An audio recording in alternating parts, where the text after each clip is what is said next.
In the first century, an Israelite rabbi began a movement that he said fulfilled the Torah and prophets, which were his ancient scriptures.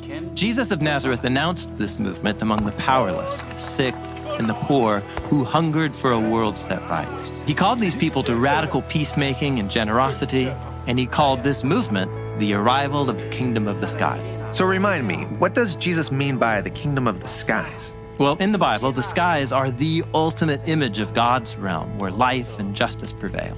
And so heaven, arriving on earth, means God's goodness, overcoming death and violence here on the land. In fact, the biblical story begins with this kind of heaven on earth place.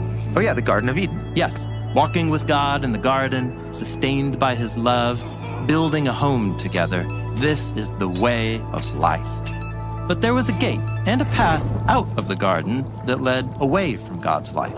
Why would anyone ever choose that path? Well, a deceptive creature appeared in the garden who told the humans that God couldn't be trusted and that the good life could also be found by taking this easier way. But this path leads to violence and death. Right. And so the Torah and prophets tell the story about God choosing one family, Israel, and then giving them his Torah, his instruction, about how they can return to God's presence once again, how they could build homes and communities where God can come and live among them, how they could even demonstrate to the rest of the world the way back to God's life.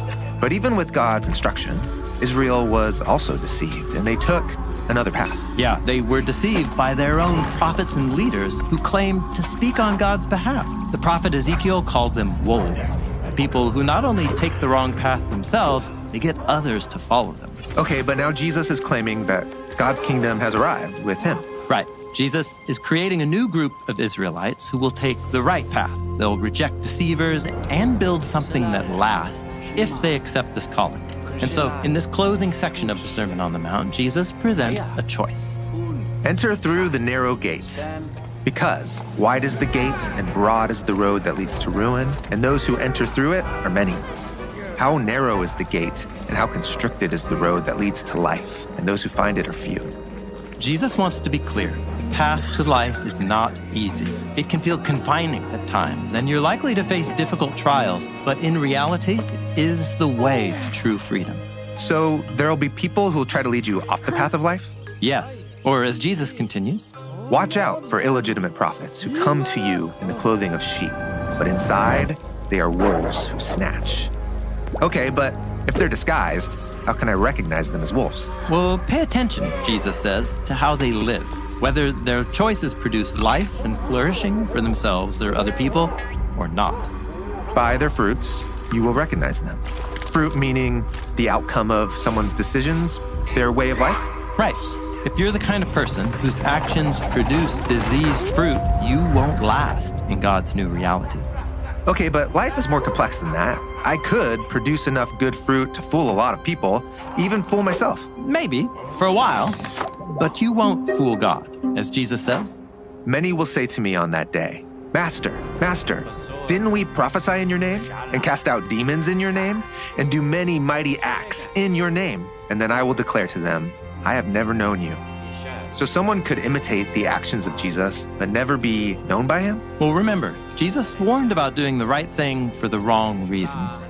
If our motives are disconnected from our actions, we miss out on the life-giving, intimate connection that Jesus offers with himself.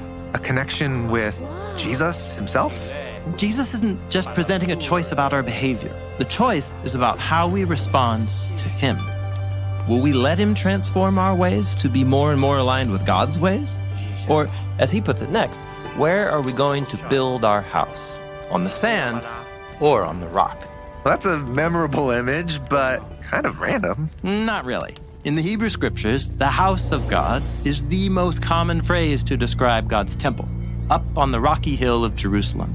It's an image of how God's followers can build a community where God's heavenly presence can reside here on earth, just like the Garden of Eden.